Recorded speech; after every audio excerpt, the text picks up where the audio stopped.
किसके बारे में? संविधान के बारे में पढ़ने जा रहे हैं और ये आज हमारी पहली क्लासेस है। तो किसी भी सब्जेक्ट का आप पहली क्लास अगर नहीं समझ पाओगे ना तो उसका पूरा निचोड़ जो होता है वो आप नहीं समझोगे। तो किसी भी क्लास को पहला क्लास जो होता है ना वो बहुत ही इंपॉर्टेंट हो जाता है, ठीक है। तो आखिर संविधान कहते किसको है, संविधान का निर्माण कैसे हुआ और संविधान का जब निर्माण हुआ तो उसका क्या प्रभाव रहा, इन सब बातों को आज हम एक रूप में समझेंगे, यानी कि बेसिक रूप से छोटे छोटे क्रमों में क्या करेंगे, समझेंगे, ठीक है।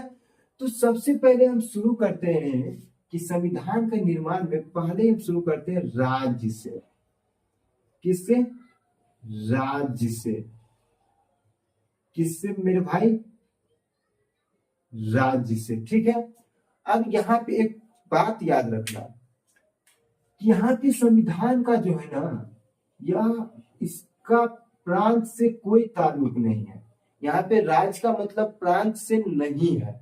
अब सब प्रांत मतलब क्या होता है? तो प्रांत मतलब हो गया जैसे बिहार, ठीक, राजस्थान, उड़ीसा, ये सब जो है ना ये एक प्रकार के प्रांत है। पहले प्रांत बोले जाते थे, अब इसको राज्य बोला जाने लगा, ठीक है। तो सर इसका संबंध किससे है? तो इसका संबंध राजनीतिक से है, राजनीतिक ढांचा से है मेरे भाई। यहाँ पे इस राज्य का संबंध राजनीतिक ढांचा से है। अब किसी भी राज्य को राज्य कहलाने के लिए क्या क्या आवश्यकता होनी चाहिए? अगर मान लीजिए कि हमने आपको कहा कि हमें चाय पीना है, हमें चाय पीना है, ठीक है, तो आप क्या करोगे? सबसे पहले किसकी व्यवस्था करोगे? आग की करोगे। पहला आग होना चाहिए, दूसरा क्या होना चाहिए?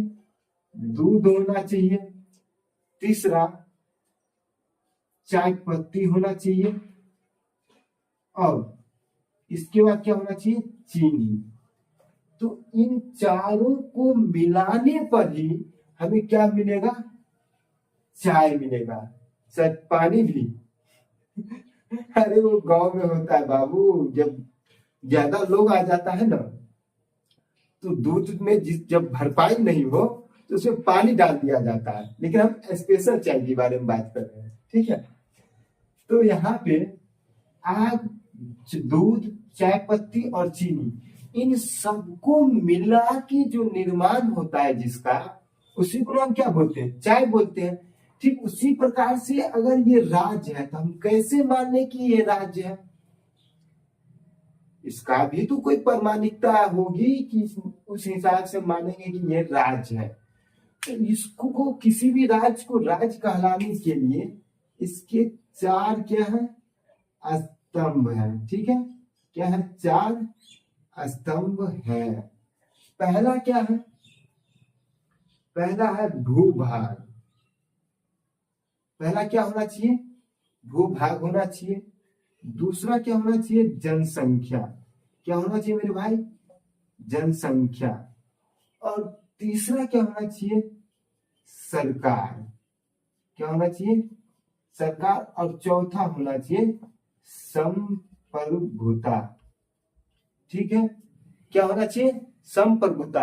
अब सिर्फ मोटे तौर पर आप समझने की कोशिश करो कि किसी भी राज्य को राज्य कहलाने के लिए क्या होना चाहिए? अपना भूभाग होना चाहिए। जब अगर भूभाग हो गया तो उसमें क्या होना चाहिए? जनसंख्या भी होना चाहिए। अगर जनसंख्या ही नहीं रहे तो भूभाग रहने का क्या मतलब है? अरे भाई ये घर है और घर में इंसान ही नहीं रहे तो उस घर का क्या महत्व है? एक घर की सुंदरता तभी होती है जब उस घर में निवास करने वाले क्या होते हैं? लोग होते हैं। ठीक उसी प्रकार से भूभाग होना चाहिए, जनसंख्या होना चाहिए। अब मान लो कि हमारे घर है तो हमारे घर को व्यवस्थित रूप से चलाने वाला कोई एक सदस्य होगा जिसको हम लोग क्या बोलते हैं? सर्वश्रेष्ठ, श्रेष्ठ। किसको? हमारे माता हो सकते हैं, हमारे पिताजी हो सकते हैं, यानी कि संपूर्ण घर को चलाने वाला एक इंसान होना चाहिए। तो वो कौन होते हैं? हमारे घर में हमारे माँ है, हमारे पापा होते हैं, कोई एक होते हैं। ठीक उसी प्रकार से भूभाग हो गया, जनसंख्या हो गया। अब इन जनसंख्याओं में से कुछ जनसंख्या में से क्या बनता है? सरकार बनता है और संप्रभुता होता है। तो किसी भी राज्य को राज्य कहलाने के लिए भूभाग, जनसंख्या, सरकार और संप्रभुता होना चाहिए। बस इतना आपको समझना है कि किसी भी राज्य को राज्य कहलाने के लिए 4 चीज होना जरूरी है। क्या क्या होना जरूरी है? अपना भूभाग होना चाहिए, उस पर जनसंख्या होना चाहिए, सरकार होना चाहिए और संप्रभुता होना चाहिए। ठीक है, समझा? अब देखो यहाँ पे मेरे भाई कि भूभाग क्या होता है। अब आपसे पूछा जाएगा कि भूभाग क्या है, तो भारत का संपूर्ण क्षेत्रफल वाला भाग क्या कहलाएगा? भूभाग कहलाएगा। यानी कि हमारे भारत देश का जो संपूर्ण भूभाग है, यानी कि संपूर्ण जमीन है, जिसको हम लोग गाँव में जमीन बोलते हैं कि हमर जमीन है, मेरा जमीन है, कोई बोलते नहीं बोलेगा। ठीक है, तो भारत का जो संपूर्ण क्षेत्रफल है वही क्या कहलाता है? भूभाग कहलाता है। ठीक है, और इस भूभाग पर क्या करने वाला, निवास करने वाला लोग ही क्या कहलाता है? जनसंख्या कहलाता है। ठीक है मेरे भाई। अब क्या होता है कि इसी जनसंख्या में से कुछ लोग का समूह मिलता है, कुछ समूह यानी कि कुछ लोग का समूह मिलकर सरकार का निर्माण करता है। अब सर सरकार की जरूरत ही क्या पड़ती है? सरकार मतलब क्या होता है? अरे तुम्हारे गांव में कोई बाहुबली है? नहीं है। बाहुबली मतलब ताकतवर, पैसा वाला। देखना जो पैसा वाला होता है ना, तो उसकी बातें सब कोई सुनता है। ठीक उसी प्रकार, क्योंकि उसके अंदर डर होता है कि अगर इसका बात नहीं सुने तो कहीं। ठीक उसी प्रकार से अब मान लो कि यहाँ पे बहुत सारा लोग है। अब बहुत सारा लोग हैं तो जाहिर सी बात है कि यहाँ पे अलग अलग धर्म के लोग होंगे, अलग अलग जाति के लोग होंगे। ठीक है, और सभी लोगों की अलग अलग समस्या होगी। जैसे अभी भारत और पाकिस्तान हमेशा फाइटम फाइटी होते रहता है। ठीक है, जाति, कभी जाति के नाम पे, कभी धर्म के नाम पे, हम हिंदू हम मुसलमान। ठीक है, जैसे कौन जिन्ना ने किया था, अलग पाकिस्तान बना दिया ना। तो यहाँ पे विभिन्न प्रकार की जो समस्याएं उत्पन्न होगा, तो यही लोग, जिसे कुछ लोग को चुनकर सरकार बनाता है, वो लोग क्या करेंगे? इस पे अपना नियंत्रण रखेंगे प्रशासनिक दृष्टिकोण से, ताकि इनके मान हानि को क्या हो, उल्लंघन भी नहीं हो और कोई भी समस्या आसानी से सही तरीके से क्या हो जाए, सुलझ जाए। ठीक है, तो ये होती है सरकारें। अब आता है संप्रभुता। ये जो सरकार है ना बाबू, ये जो क्या है, सरकार है, इसके पास क्या होना चाहिए? अपना क्या होना चाहिए? भूभाग होना चाहिए, भूभाग होना चाहिए, और साथ में क्या होना चाहिए? जनसंख्या होना चाहिए। ठीक है, तभी सरकार का निर्माण होगा। दूसरी बात, ये जो सरकार है ना, ये किसी के दबाव में नहीं होना चाहिए, किसी के दबाव में नहीं होना चाहिए। यह अपना निर्णय लेने की शक्ति, इसका जो निर्णय लेने की शक्ति है खुद में होना चाहिए। किसी और के कहने सुनने पर वो निर्णय नहीं ले सकता है, या किसी के दबाव में आके निर्णय नहीं ले सकता है। तो ये होता है संप्रभुता, यानी कि इसे किसी भी कार्य को करने के लिए स्वतंत्रता होनी चाहिए। तो ये होता है क्या? संप्रभुता। ठीक है, तो ये यहां तक समझने में किसी को दिक्कत है तो बताया जाए।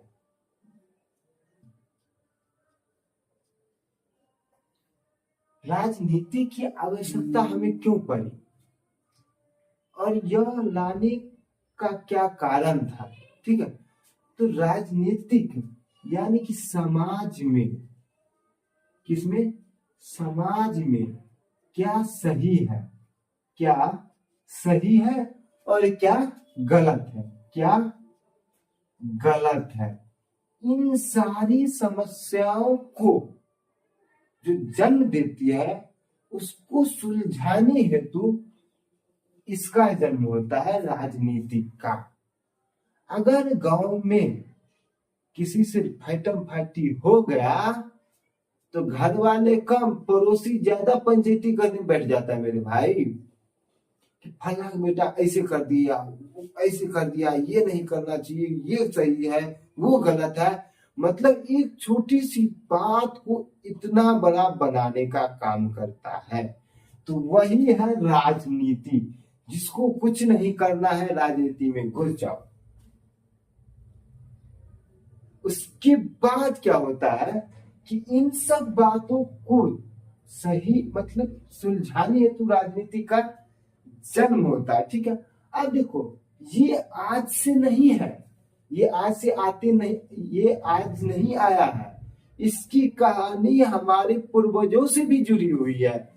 पहले क्या था, राजतंत्रात्मक, राजतंत्रात्मक था। ठीक है, यानी राजा का बेटा राजा ही होता था। और दूसरी बात, पहले के समय में अगर जो राजा होता था तो वो अपने गांव यानी अपने राज्य को चलाने के लिए प्रशासनिक व्यवस्था करते थे, विभिन्न प्रकार के कानून लाते थे, विभिन्न प्रकार की बातों को जानने के लिए गुप्तचरों की व्यवस्था करते थे। तो राजनीति तो मतलब कहने का मतलब ये राजनीति जो है इसका स्वरूप अलग था, लेकिन बातें क्या था, सेम ही था। क्योंकि मानो कि सुमन, ये सुमन नाम का बॉय भी हो सकता है और गर्ल भी हो सकता है, लेकिन सुमन तो एक ही का नाम है ना। ठीक उसी प्रकार से राजनीति एक ही प्रकार का नाम है, लेकिन इस समय का कार्यकाल मतलब काम करने की व्यवस्था सेम ही थी, लेकिन उसको पहचाने जाते थे अलग अलग शब्दों से। ठीक है, तो धीरे धीरे यही प्रक्रिया राजनीति का रूप लेना शुरू कर दिया। ठीक है, ठीक है। और या फिर तानाशाही, कोई भी किस शासन की कोई भी प्रक्रिया हो, चाहे वो राजतंत्रात्मक हो, गणतंत्रात्मक हो, प्रजातंत्रात्मक हो, तानाशाही हो, सभी में कहीं ना कहीं राजनीति का दृष्टिगोचर हमें देखने को मिलता ही है। तो कुल मिला के बात ये है कि राजनीति का जुड़ाव किससे है, राजनीति का जुड़ाव हमारा किससे है, संविधान से है। किससे है, संविधान। यानी राजनीति यानी क्या, राजनीति, इसका सीधा संबंध हमारे संविधान से है। अब हम बात करेंगे संविधान के निर्माण प्रक्रिया के बारे में कि संविधान का निर्माण कैसे हुआ। तो सबसे पहले हम ये जान लेते हैं कि संविधान है क्या।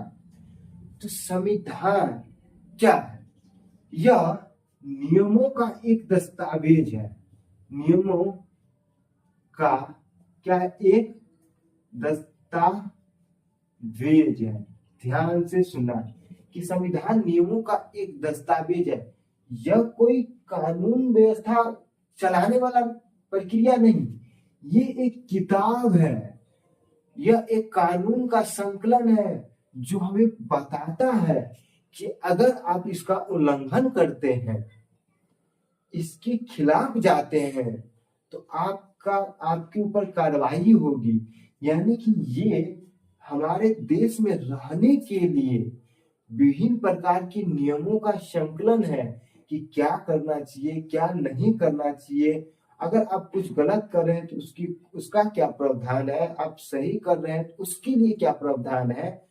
तो विभिन्न प्रकार की कानूनों का संकलन जिसमें हुआ है उसी को क्या कहा जाता है, संविधान कहा जाता है। ठीक है, अब संविधान का महत्व क्या है, हम संविधान को इतना महत्व क्यों देते हैं। ठीक है, अब संविधान तो हम समझिए कि ये क्या है, नियमों का एक दस्तावेज है और इसी को हम लोग क्या करते हैं, फॉलो करते हुए चलते आ रहे हैं, आज से नहीं परसों से चलते आ रहे हैं, ठीक है। तो फिर सर संविधान इतना फॉलो करते हैं हम, इसका महत्व क्या है? तो आइए हम इसके महत्व के बारे में आपको समझाने की कोशिश करते हैं।